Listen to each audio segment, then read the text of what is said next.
Dear Boris, I should start this letter by explaining that in spite of my age and appearance, I am not a Tory voter. In fact, I'm probably what your friends would call lefty scum. I'm the granddaughter of a miner and a lifelong advocate for the environment. I have never voted Tory, and I never, ever will. But you are my Prime Minister too, and you have a moral obligation to me, and more importantly, to the millions of children in the UK whose lives will be blighted by climate chaos if you get it wrong in Glasgow this week. As the host of COP26, you have an even bigger responsibility. To the Ghanaian farmers whose crops this week were drowned in unseasonable rain, to villagers in Bangladesh and Vietnam, and on countless small islands in the Indian and Pacific Oceans who live on land that in a few decades will be under the sea. To these many billions whose voices may not be heard at COP, you have a responsibility to remember that we are not, as your Minister Liz Truss contended today, in the same boat, but we are in the same storm.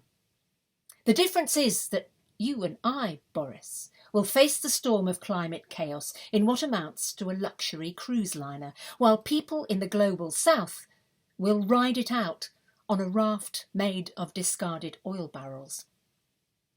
But ultimately, climate change will fry your children the same as it will fry mine. So I'm asking you to transcend politics, to turn from the usual Tory priorities of privilege and profit. I'm asking you to transcend your past and even your personality and do something extraordinary, to lead, to make COP26 the beginning of real change. So this poem from this collection, This Is How the Change Begins, is for you, Boris. It's called It's a Choice. It isn't a done deal. We don't have to give up hope. We can change our own behaviour. We can throw ourselves a rope. The future doesn't have to be a wasteland filled with sorrow. Act today to change the way the world will be tomorrow.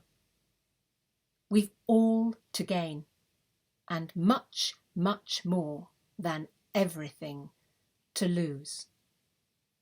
So take a good look in the mirror and tell yourself, choose.